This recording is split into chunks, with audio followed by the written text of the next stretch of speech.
Bonjour et bienvenue à une autre prédication de l'Église chrétienne évangélique En Chemin.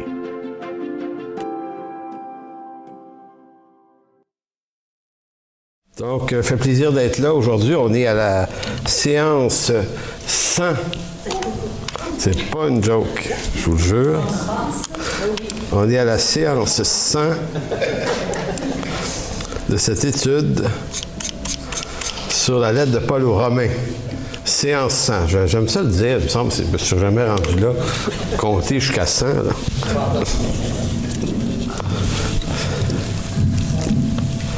Bon, comme ça, on va être mieux. Excusez, cette manutention, il n'est pas serré assez. Bon, là, je suis correct. Fait que je l'ai étudié qu'on était rendu à la séance 100, j'ai oublié. Donc, bienvenue à tout le monde, c'est une bénédiction. C'est une annonce qu'on va faire pour l'Église en particulier aussi tout à l'heure quand on va être en privé, mais on vous annonce que le 26 novembre prochain, il y a un concert avec Marjolaine Duguay ici, qui va avoir lieu dans l'après-midi. Donc, vous pouvez venir, ça va être on vous demande d'arriver entre 1h puis 1h30, mais le concert commence à 2h parce qu'on a des amis qui vont venir de d'autres assemblées. Donc, pour cette raison-là, on donne le temps à ceux qui sont dans des églises le matin de se rendre ici. Donc, venez en grand nombre, ça va être un concert, c'est pas un concert de louanges, c'est pour la majorité des chants, ça va être des compositions. On en a fait 2 la semaine dernière, vous avez vu un petit peu la qualité de la production que Marjolaine peut faire, autant au niveau musical que des textes. Donc, c'est un concert qu'on va présenter ici, donc ça va être une bénédiction, ça va bénir Marjolaine, ça va vous bénir aussi. Donc, réservez ça dimanche 26 décembre, 14h, ça va... C'est quoi je viens de dire?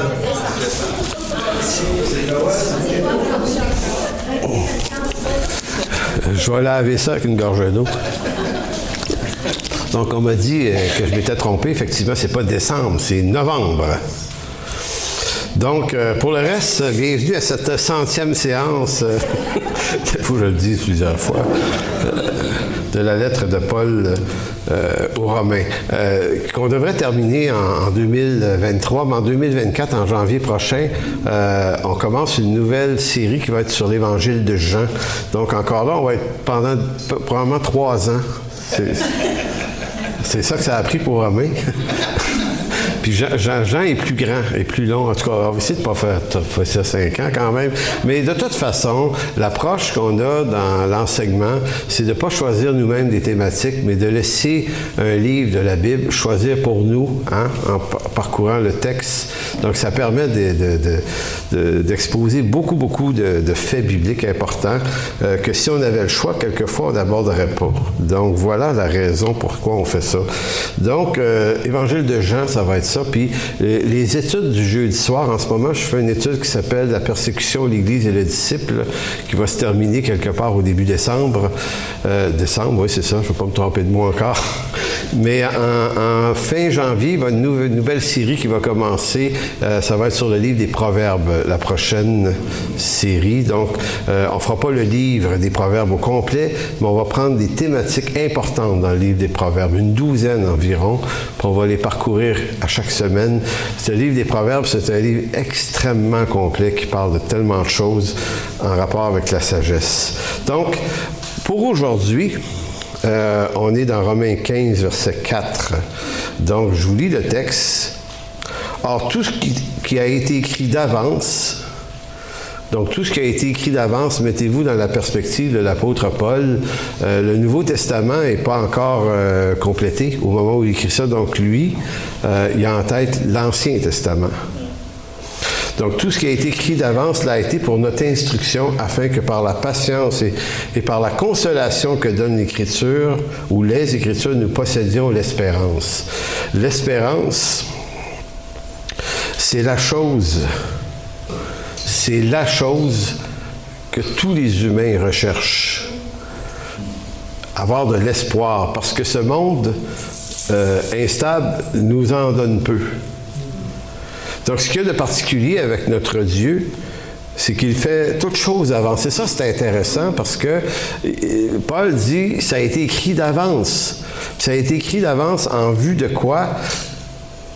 Pour notre instruction, afin que par la patience et la consolation que donne l'Écriture, donc l'Écriture donne de la patience et de la consolation, nous possédions l'espérance. Donc, l'objectif que l'apôtre Paul nous donne ici, nous dit, c'est que nous possédions de l'espérance. Cette chose tant recherchée. Donc, c'est pourquoi que je dis, ce qu'il y a de particulier avec le Seigneur, c'est qu'il fait toute chose d'avance, mais afin que nous, dans le moment présent, que ce soit le présent de Paul ou de nous, 3 siècles plus tard, nous n'ayons pas à produire par nous-mêmes tout ce que Dieu a écrit d'avance dans sa souveraineté. Donc, ce qui est réconfortant avec Dieu, c'est qu'il ne s'agit pas pour nous de faire arriver les choses. Dieu a déjà écrit d'avance, il a déjà choisi d'avance. Il a même choisi d'avance des œuvres afin que nous les mettions en pratique. Donc, ça fait pas mal d'affaires que Dieu fait d'avance. Donc, la vie chrétienne, c'est pas qu'est-ce qu'on pourrait bien faire pour aider Dieu à faire arriver quelque chose de différent dans ce monde. Moi, quand je vois des gens qui se mettent à la poursuite de la fin des temps en vue de bloquer l'Antéchrist qu'il dénonce qui va venir, je suis là, si tu veux croire ça absolument comme ça, crois-le, mais de toute façon, si l'Écriture dans ta lecture te dit qu'il va venir, tu perds ton temps à essayer de l'empêcher. Il y a vraiment des chrétiens qui abordent la question de façon étrange. C'est comme si leur implication va changer les choses. En fait, Dieu est suffisamment souverain pour changer les choses quand lui le veut. Donc, notre marche avec Dieu, dans la vie de tous les jours, ne consiste pas à faire découvrir à Dieu, ni aux chrétiens, ni à son Église, la grandeur de nos bonnes œuvres, ni même l'ardeur de notre fidélité pour montrer à quel point on est extraordinaire, nous, comme chrétiens, comme Église. Mais l'objectif que Dieu nous donne par sa parole, c'est de nous faire comprendre la grandeur de son œuvre et sa fidélité à lui envers nous. Donc, ça n'exclut pas qu'on soit fidèle envers lui, là. C'est pas ça l'idée. Mais le but, c'est pas qu'on devienne extraordinaire. Puis qu'on se sente obligé de toujours dire tout le bien qu'on fait, que ce soit personnellement ou collectivement, pour montrer que nous, on est des vrais chrétiens, là. Il y en a d'autres chrétiens aussi, mais tu sais, c'est pas aussi bien, tu sais. Et on a beau se dire, c'est idiot de se dire une chose pareille, que ça nous pogne facilement, ce genre d'affaires-là. Qui de vous a jamais pensé ça, là, ici? Laissez-moi pas tout seul avec la main levée, là, quand même. Donc, Dieu prévoit toutes choses d'avance. Donc, du coup, parce qu'il y a quelques Français qui nous écoutent, je dis, bon, on va dire du coup. Donc, du coup, je l'ai vraiment écrit. Hein. Du coup, excusez, il faut que je prenne une gorgée d'eau. Je me dis, essaye de pas rire quand tu vas le dire, j'ai pas réussi. Dans cette 100e séance, là, j'ai pas réussi. Donc, du coup, toute l'Écriture inspirée aux auteurs et prophètes de l'Ancien Testament, parce que c'est ça que Paul dit, toutes ces choses ont été écrites d'avance. Donc, tout ce que Dieu a inspiré aux auteurs et prophètes de l'Ancien Testament, nous dit Paul, poursuivait un but précis, nous donner une instruction qui servirait à notre consolation. Pourquoi? Afin qu'on ait de l'espérance. Maintenant, quand on lit ça, on ne comprend pas l'objectif que Dieu donne à cette écriture.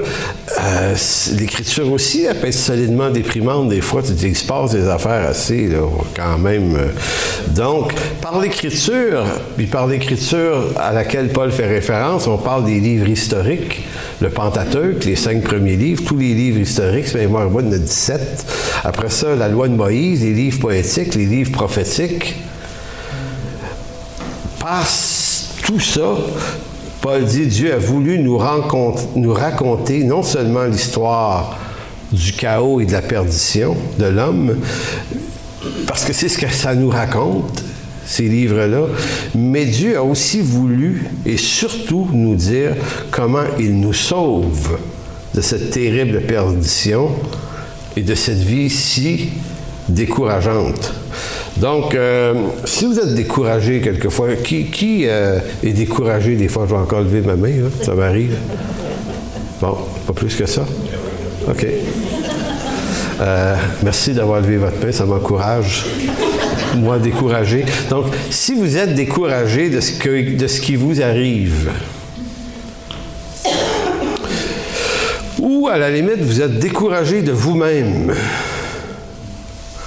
découragé de ce monde. En ce moment, c'est décourageant. Là.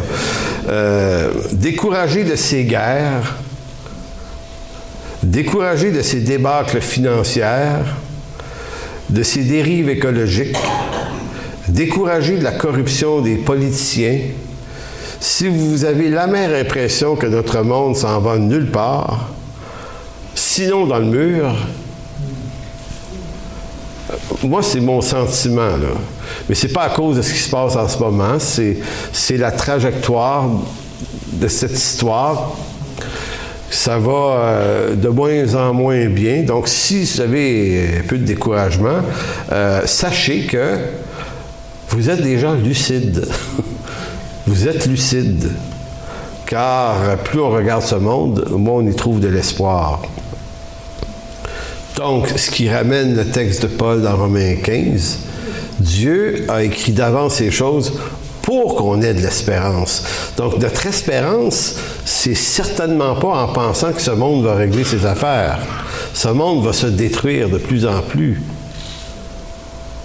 Vous savez, je suis historien de formation, moi, puis ce qui m'a intéressé, c'est la montée du progressisme à partir des années 1500. Donc, on invente en 1500 quelques, en 1456, je pense, mais c'est pas grave la date. Gutenberg invente la machine, l'imprimerie, donc l'appareil qui permet d'imprimer, de dupliquer des documents sans plus être obligé de les écrire à la main. Et ça a révolutionné le monde de cette période-là. On a multiplié par 60. Puis ensuite par 100, puis après ça par 1000, la capacité de produire des ouvrages qui allaient permettre à de plus en plus de gens de s'instruire. Puis on s'est dit, après ça, le monde va aller mieux parce que plus instruit. On disait, le problème de la méchanceté, de la violence de l'homme dans le monde, c'est parce qu'il n'est pas instruit. L'homme est brut. Pas instruit, il est cave. Fait qu'il règle tout par ses points, puis il casse des gueules quand ça ne fait pas son affaire. Mais on disait ça, c'est un problème qui est relié à l'ignorance. Donc, l'idée du siècle des Lumières, le 18e en France, c'était « Instruisons le plus grand nombre de gens possible et nous aurons un monde en paix. » Parce que plus instruit, il va être plus paisible, plus intelligent. Pas vrai? Et arrive toute la révolution scientifique où on commence à comprendre les mécanismes de la vie, mais également les mécanismes de la matière. Et là, on comprend comment trafiquer des substances, l'arrivée de la chimie. Puis on invente des affaires, puis on augmente l'espérance de vie de l'homme par des médications, des médicaments. Donc, on veut le bien. Ces gens-là voulaient améliorer les conditions de vie de l'homme en vue de créer un monde en paix. C'était ça l'objectif, puis c'était un objectif honnête. L'instruction, la science. Les deux, là, ensemble, égalent le progrès, et progrès égale paix. Donc, au 19e siècle, on invente tellement de choses. C'est un des siècles les plus productifs de l'histoire de l'humanité. En 1859, on passe un fil en Angleterre qui a 5-6 000 km de long, un câble. Ils ont fait un câble de 5 ou 6 000 km de long. Pas l'année passée, en 1859. Un fil. Ils ont mis ça sur des gros bateaux, puis ils ont déroulé le fil dans le fond de l'océan Atlantique, tranquillement. Ils ont déroulé le fil, puis ils ont emmené ça jusqu'à Terre-Neuve. Et c'était la première fois qu'on a inventé un système capable de communiquer entre les deux continents par le code Morse. Tic, tic, tic, tic. On pouvait envoyer des messages. Avant ça, envoyer une lettre là, à ta belle-mère qui vit en Angleterre. Là. avec des pigeons, oui, il se rendait dessus, tu penses? Hey, ça prenait, par bateau, ça prenait des mois avec la belle-mère est à lettre, puis le temps qu'elle te réponde. Je ne sais pas pourquoi la belle-mère. T'envoies-tu des lettres à ta belle-mère? Tu vois, à quelqu'un. Mais imaginez la chose. Et là, tout à coup, avec cet appareil-là, quelques minutes, on peut envoyer des communiqués. C'est sûr que c'est pas comme le téléphone. Mais donc, le génie de l'homme est phénoménal. C'est vraiment, vraiment extraordinaire. Moi, là, quand je m'intéressais aux missions Apollo, comment ils ont fait pour savoir la quantité d'air, d'oxygène qu'il y avait en dehors de la Terre, parce qu'il y en a un petit peu. Fait qu'ils ont été capables de bâtir des moteurs à propulsion qui tenaient compte de la densité du peu d'oxygène qu'il y avait là. Ils savaient. Les mathématiciens ont fait ça. Moi, ça me dépasse à quel point l'homme est génial, puis intelligent, puis capable de créer des machines puis des affaires phénoménales. Puis l'homme, dans son cœur au départ, a pour objectif d'améliorer le monde, puis vous pouvez pas dire que c'est pas vrai, c'est ça qu'il cherche à faire, améliorer le monde. Mais le problème, c'est que tout ce que l'homme invente, comme la dynamite, par Fred Nobel dans les années 1870. Lui invente la dynamite, mais lui, c'est pour aider les travailleurs des chemins de fer à être capables de passer les chemins de fer partout. Lui, c'est ça son intention. Dès que le 20e siècle commence, tout ce qu'on a inventé devient des armes de guerre. La dynamite devient une arme de guerre. Donc, on s'en est servi pour tuer le plus de gens efficacement, le plus rapidement possible, sans se salir les mains. C'est le 20e siècle qui est le siècle où toutes ces grandes inventions-là arrivent. Au début du 20e siècle, là, c'est comme on se dit « Wow! » On s'en va tellement vers un monde meilleur. Et en 1914, génocide arménien en Turquie. Après ça, Première Guerre mondiale. Puis après ça, vous avez un déferlement de guerre jusqu'à 200 millions de morts. Le 20e siècle est le siècle le plus meurtrier de l'histoire par la main cruelle de l'homme. Et c'est pas fini. Fait que c'est encourageant. Maintenant, la parole de Dieu nous dit, oui, mais il y a quelque chose qui est encourageant. Donc, l'Écriture nous raconte comment Dieu nous ramène une espérance par sa parole.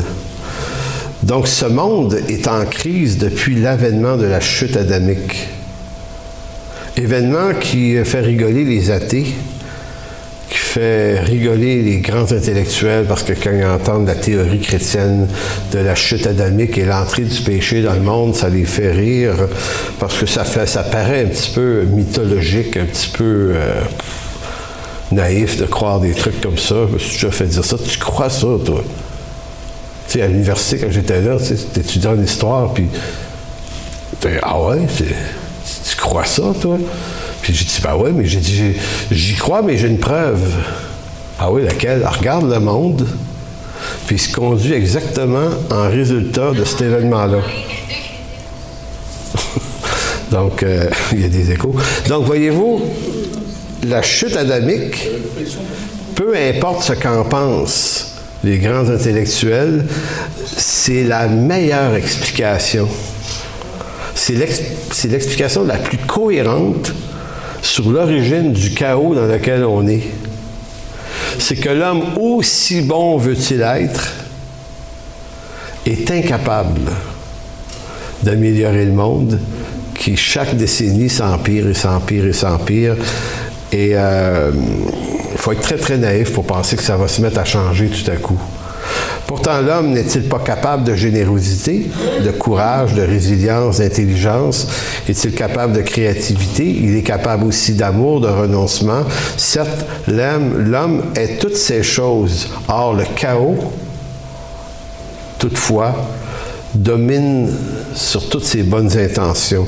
L'homme est aussi menteur, magouilleur, trompeur, égocentrique, cruel, asservi au mal, corrompu, déloyal et méchant. Donc, l'humanité, c'est ces deux choses-là. Puis on ne peut pas dire que la Terre se divise en deux races de personnes, les bons et les pas bons. On se promène d'un côté puis de l'autre. Nous-mêmes. Si on va être honnête, on peut pas dire, moi, je suis vraiment d'un bon. J'ai jamais tué personne. Quelqu'un qui m'a déjà dit, moi, je suis pas comme Hitler, tu sais. Moi, je dis, si ton standard, c'est Hitler, là, ça veut dire que tout ce qui est en bas d'Hitler, c'est pas pire. C'est fou, là. C'est pas des comparaisons à faire. C'est ce que l'histoire de l'homme rapporte. C'est ce que nous constatons de nos yeux, c'est ce que nous voyons aussi quelquefois dans nos propres cœurs. Donc, l'homme qui place son espoir dans l'homme est le plus malheureux des hommes. Il y a des intentions politiques, il y a des bonnes intentions politiques supranationales qui sont déversées par l'ONU, le Fonds économique mondial, le Forum économique mondial. Vous savez, le G7, le G8, le G20, il y a tout d'autres G, il y a plein de G à cette heure, hein? G50. Vous avez l'homme qui veut sauver la planète par la restauration d'une écologie renouvelée qui est à l'agonie, COP21, COP22, COP23, COP24. Puis, éventuellement, à chaque COP, c'est supposé s'améliorer, mais à chaque COP, ça s'est empiré. Le niveau de la mer monte. Je réfléchissais, je dirais quand il va être rendu au COP 89, il va être sur le top d'une montagne, la gang. Ça va être inondé partout. On va se faire un autre COP ici, là. Les intentions bienveillantes, honnêtes de beaucoup d'hommes à travers des organismes comme l'UNESCO, qui est une agence des Nations Unies pour la paix, l'éducation, la science. Donc, il y a plein de projets de mondialisation aussi. Donc, mondialisation, l'idée que si on avait un seul grand gouvernement mondial, on arriverait à baisser les tensions, puis il y a beaucoup de gens qui sont contre ça. Mais vous savez une chose, si vous êtes contre la mondialisation, c'est pas plus intéressant que ceux qui sont pour. Parce que être un militant anti-mondialiste n'est rien de moins que de mettre son espérance dans la non-mondialisation, ce qui est en soi une autre peine perdue et sans espoir. J'ai déjà eu cette discussion-là avec un critique qui était anti-mondialisation. J'ai dit deux choses. D'abord, ça n'arrivera pas. On n'est pas capable de s'unir. Regardez le monde dans lequel il est en ce moment.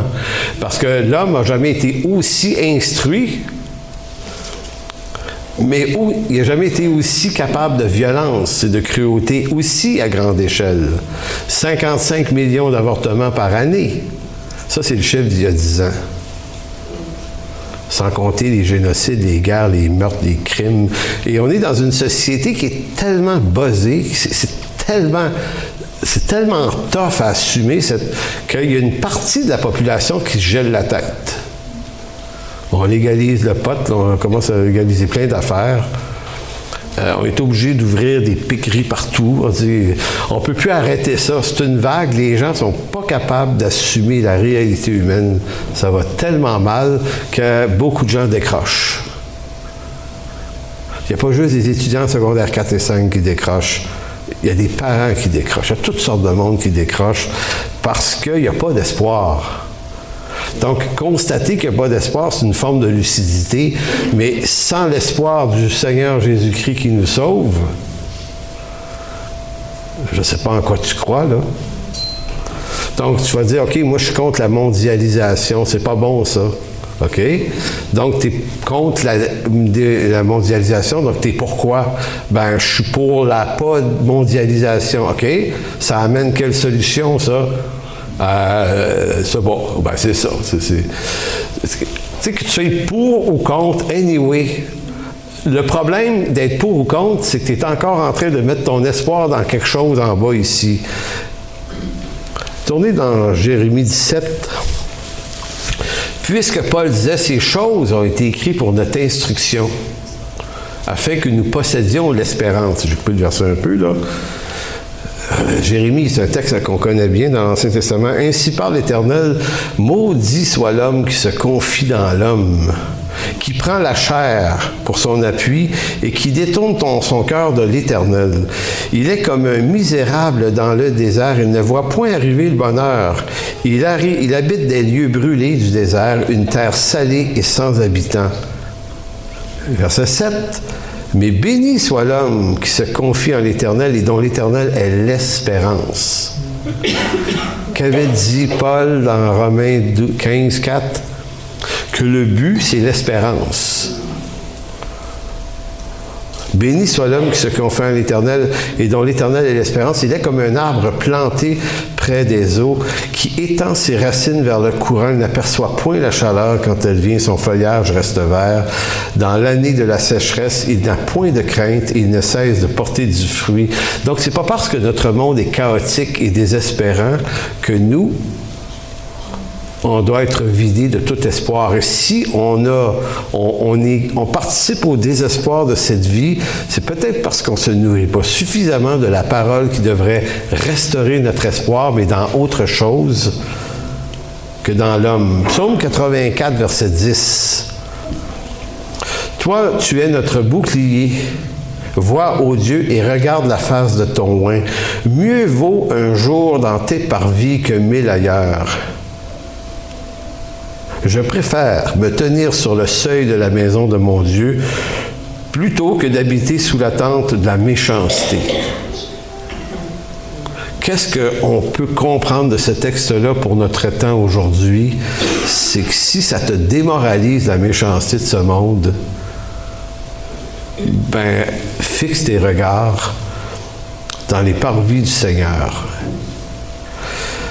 Car l'Éternel est un soleil et un bouclier. L'Éternel donne la grâce et la gloire. Il ne refuse aucun bien à ceux qui marchent dans l'intégrité. L'Éternel des armées, heureux l'homme qui se confie en toi. Donc, posséder l'espérance. Romains 15, 4. Je relis le texte de Romains 15, 4. Or, tout ce qui a été écrit d'avance, c'est ce qu'on vient de lire, l'a été pour notre instruction, afin que par la patience et la consolation que donnent les Écritures, nous possédions l'espérance. L'espérance, le mot du texte original nous parle, ce que c'est l'espérance, c'est une attente joyeuse. Donc, est-il possible d'avoir une attente joyeuse malgré le chaos qui nous entoure? Puis en passant, le chaos, c'est pas ici au Québec qu'on le subit le plus.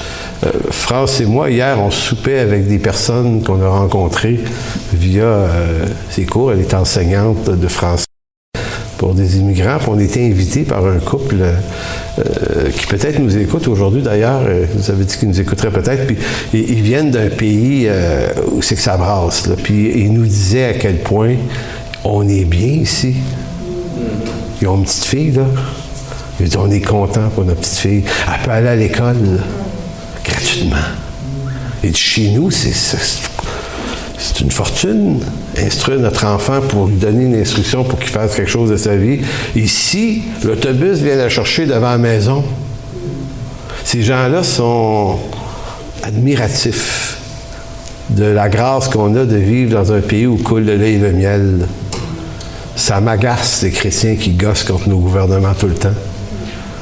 Il faudrait les envoyer quelque part dans le monde, passer une petite année, là. Tu regardes, on va t'amener une place. Ça va pas trop bien, là. Puis dans 1 an, tu vas être guéri de ta folie. Ça va aller mieux.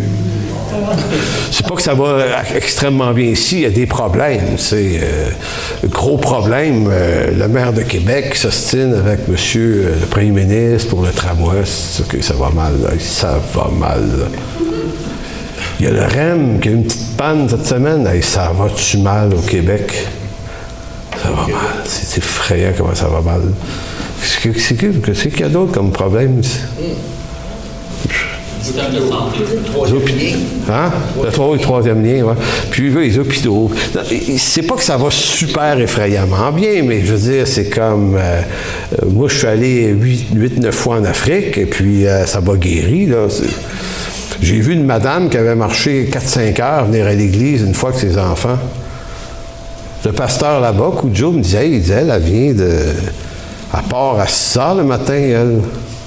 Elle dit, à 10 heures. À pied. 4 heures. C'est comme... Je me souviens que Puis là, je voyais que c'était la réalité des gens dans cette église-là. Et j'avais un curieux sentiment, quand j'ai prêché là, j'avais l'impression d'être indigne de leur adresser la moindre parole. Je me disais, hey, chez nous, là, on fait pas ça, là. Ça nous en prend pas gros pour trouver ça compliqué. Donc, même si la vie est difficile et désespérante à cause de la faiblesse humaine, de tous les guerres, les conflits en ce monde, nous, croyants, nous, les chrétiens, on devrait être des porteurs d'espérance, parce qu'on a une réelle espérance. L'espérance, c'est que le Seigneur va revenir nous chercher, et il va revenir nous chercher sans nos fautes en plus. On a vraiment une super espérance. Qui a des faiblesses et des fautes dans sa vie? On va nommer les pas. Levez la main. On va lever les deux mains. Lever le pied, ouais, ça lever tout ce qui lève. Et moi, la bonne nouvelle, là, c'est, je ne le dis pas, là, mais Hébreux 9, 27-28 qui dit « Lorsque le Seigneur va revenir, il va revenir sans nos péchés. » Et je dis « Hey, boy, c'est-tu cool, ça? » Il revient sans nos péchés. Y avez-vous pensé? Il revient sans nos péchés. 1 Pierre 1,13 dit « C'est pourquoi saignez les reins de votre entendement, soyez sobres et ayez une entière espérance. » On est toujours dans l'espérance aujourd'hui. Ayez une entière, une totale espérance dans quoi? Dans vous-même? Dans ce monde? Non, dans la grâce qui vous sera apportée lorsque Jésus apparaîtra. Donc, j'attends un Jésus. En fait, je suis attendu plutôt, c'est plutôt ça, par un Seigneur et Sauveur qui m'attend dans sa grâce. Il ne m'attend pas qu'une brique et un fanal. Tu sais, comme si le Père disait, quand je sais que mon fils est mort pour tes péchés, mais j'ai tellement envie de t'en sacrer une pareille, parce que c'est tellement épais. Tu sais, on peut, peut-être, tu dis, je te pardonne, mais je t'en sacrais une bonne pareille. Tu sais, bon. Non, il ne nous attend pas comme ça. Le prix payé par le Christ à la croix est hautement suffisant pour que le Seigneur nous accorde sa grâce, sa bonté et son amour en toute éternité. C'est ça, la grâce de Dieu. Donc, c'est ça notre espérance. Notre espérance, c'est pas que ce monde va s'améliorer parce que nous supportons à chaque jour, nous supportons la pesanteur de nos fautes. Alors, ou bien on se décourage, il y a trois choix. Ou bien on se décourage, ou bien on saisit pleinement la grâce de Dieu qui nous attend, comme l'apôtre Pierre le dit, ou sinon, on va se développer des mécanismes compensatoires. Donc, dans une dizaine de minutes, j'aurai terminé cette prédication, mais laissez-moi vous expliquer ce que sont les mécanismes compensatoires. Un mécanisme compensatoire, c'est ce qu'on fait pour essayer de rendre service à Dieu en faisant des choses pour dire au Seigneur, t'es-tu content, là? N'as-tu fait assez, là, des œuvres? Je prie-tu assez? Puis là, on rentre dans un rapport à Dieu dans lequel on essaie, on dit, OK, Seigneur, je sais que tu m'aimes, tu m'as sauvé, tu m'as pardonné, c'est vrai, mais il faudrait quand même que j'en fasse un bout. Tu sais, je peux-tu te rembourser un peu? Et là, on fait des œuvres compensatoires. Puis les œuvres compensatoires ou les mécanismes compensatoires, c'est souvent aussi ce qu'on fait pour ne pas faire la volonté de Dieu. Hein? On est capable de faire ça, de dire, ouais, je vais faire plus de ça que j'aime pour ne pas être obligé de faire ça que j'aime moins dans son plan. Tu sais. Donc, on est tordu, là. Comprenez-vous? On a beau être exposé au message de la grâce de Dieu, de toute sa bonté, mais il y a quelque chose dans nos cœurs qui vient tordre quand même cette beauté de l'Évangile de grâce, et on essaye de rendre ça méritoire. Évidemment, Dieu a préparé des œuvres d'avance afin que nous les pratiquions, puis il faut les pratiquer, mais il faut les faire pour les bonnes raisons. Et non pas comme étant un remboursement à Dieu. La question la plus fondamentale ici, c'est que pratiquons-nous les œuvres de Dieu parce qu'il nous a fait grâce ou qu'il nous fait la grâce de le servir, ou pratiquons-nous ses œuvres préparées d'avance parce qu'on cherche à se construire aussi une quoi? Une assurance. Une assurance par beaucoup d'œuvres pour le jour où nous le rencontrerons, savoir j'en ai-tu fait assez pareil? Parce qu'on croit, et là, je m'en vais vers ce dernier texte, tournez deux derniers textes, Luc 18, verset 18. Ça raconte l'histoire du jeune riche qui, lui, moi j'ai entendu à plusieurs reprises ces textes-là être utilisés pour faire ce que je vais appeler du capitalisme évangélique. C'est-à-dire que quelqu'un vous dit comme ça, il est écrit dans les textes bibliques que si on donne beaucoup, financièrement, tu sais, quelqu'un de riche, je dis, moi, je vais donner beaucoup à l'œuvre de Dieu parce que le Seigneur va me le rembourser au centuple. C'est beaucoup d'intérêt. Tu ne peux pas donner ça, hein? Bon, au centuple, je vais vous donner ce que ça veut dire au centuple, là, c'est que au centuple, c'est multiplié par 100. Donc, vous investissez 1000 $. 1000 $ multiplié par 100, ça fait combien? 100 000. 100 000. Donc, dans la banque de Dieu, le gars m'avait dit, il y a beaucoup de chrétiens qui croient ça, qui m'avaient dit, hey, quand tu investis là, dans la banque de Dieu, tu mets 1000 à 100 000, tu sais. On comprend que la valeur financière en haut, en bas, pas pareil, là, mais hey, c'est payant, m'a donné beaucoup, moi. Tu sais, dans ce monde, si tu mets 1000 $ pour un an, c'est quoi, 5 % d'intérêt, tu as 50 $ de plus. C'est intéressant. Tu as 50 $ de plus ici-bas. En haut, tu as 95 000 de revenus. C'est fou. Fait qu'il y a des chrétiens riches qui se sont dit, hey, on va investir en haut. Tu te dis, ouais, OK. C'est parce qu'il y a quelque chose qu'il faut comprendre. Donc, Luc 18, 18, un chef interrogeant Jésus, il dit, bon maître. Il était riche, lui, là. Il dit, que dois-je faire pour hériter la vie éternelle? Jésus lui répondit, pourquoi m'appelles-tu bon? Il n'y a de bon que Dieu seul. Tu connais les commandements, tu ne commettras point d'adultère, tu ne tueras point, tu ne déroberas point, tu ne diras point de faux témoignages, honore ton père et ta mère. J'ai dit-il observé toutes ces choses de ma jeunesse. Alors Jésus, ayant entendu cela, lui dit, il te manque encore une chose, vends tout ce que tu as et distribue-le aux pauvres. Et tu auras un trésor dans les cieux. Puis viens, suis-moi. Lorsqu'il entendit cela, ces paroles, il devint tout triste car il était riche. Donc, vous voyez, là, donc ici, on s'arrête de dire, il dit à ce gars-là, toi, là, donne tout ça. Hey, tu veux-tu un trésor en haut? Veux-tu un bon placement? Le gars, il dit, ouais, c'est quoi? Donne tout ce que tu as aux pauvres. Placement en haut. Je vous dis, ça a l'air de ça qu'il est en train de dire, mais c'est pas exactement ça. Parce que le trésor dans les cieux, il est destiné à tous.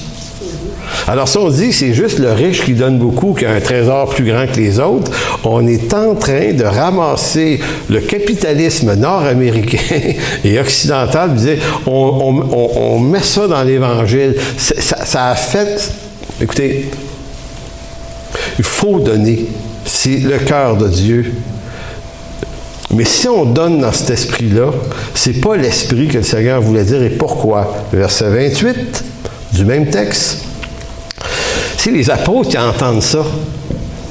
Ils entendent un gars riche qui se fait dire qu'il va avoir un trésor dans les cieux s'il donne tout. Puis c'est des vrais hommes. Eux autres sont pas riches. Puis là, ils se grattent la tête. Et écoutez bien, la réaction de Pierre montre un peu la bizarrerie dans laquelle on pourrait comprendre. Pierre se mit à lui dire, voici, nous avons tout quitté et t'avons suivi. Tant d'autres mots, nous, on n'a pas donné grand-chose. Nous, on a juste quitté ce qu'on avait. Alors Jésus répondit, je vous le dis en vérité, il n'est personne qui, ayant quitté à cause de moi et à cause de la bonne nouvelle, sa maison, son frère, sa sœur, sa mère, son père, ses enfants et ses terres, ne reçoivent au centuple. Là, on n'est plus dans l'argent, là.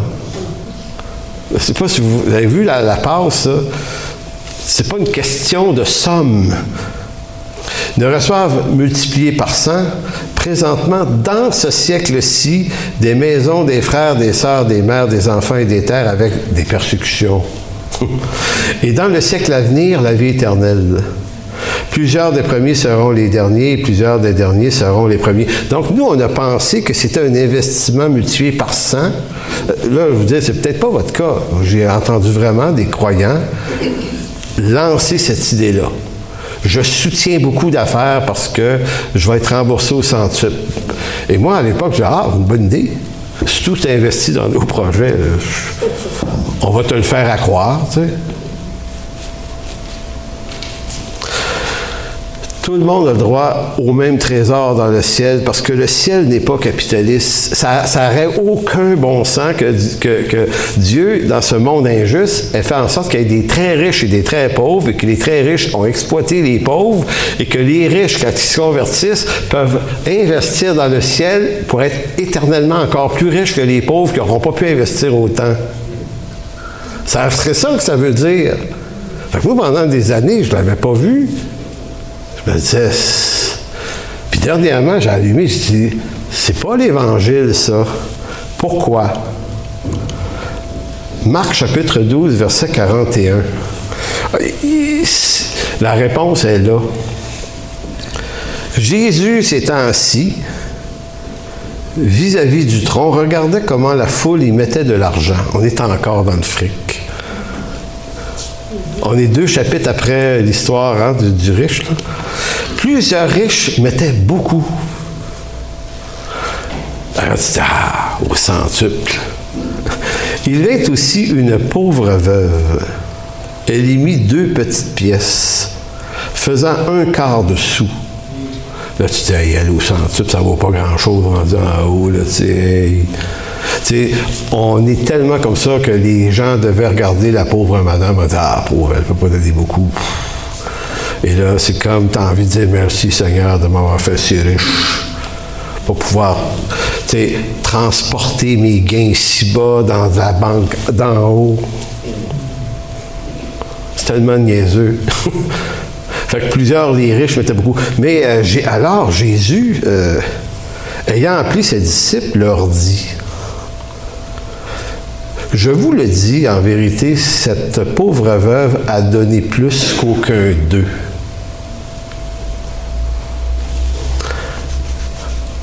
A donné plus que qui?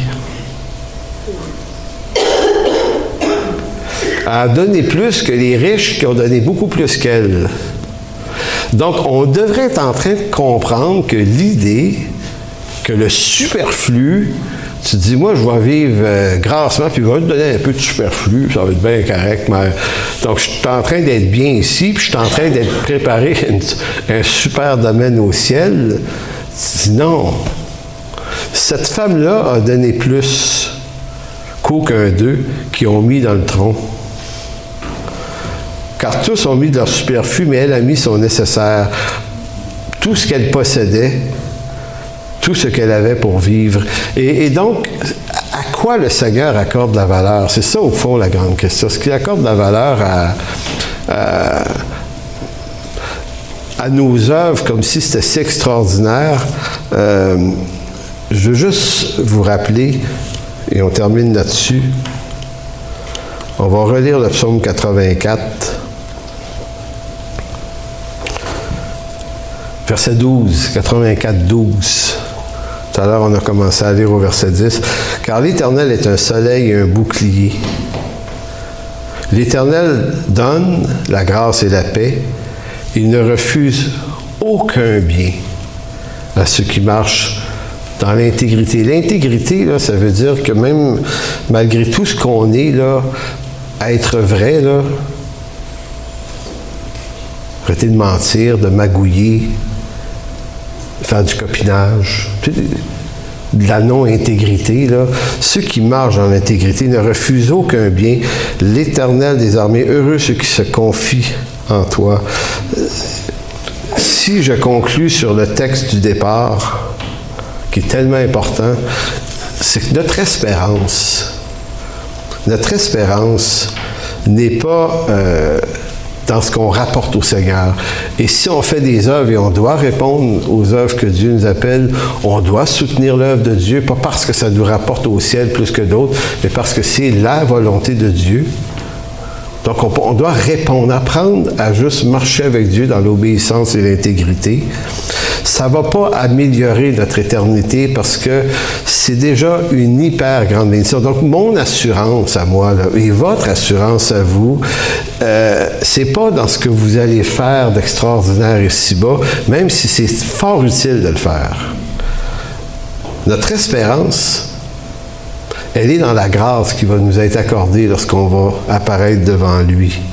C'est pour ça que Paul, et je relis le texte Romains 15,4, « Or, tout ce qui a été écrit d'avance l'a été pour notre instruction, afin que par la patience et par la consolation que donne l'Écriture, nous possédions l'espérance. » Amen. Pour toute information, n'hésitez pas à communiquer avec nous à info@église-en-chemin.com.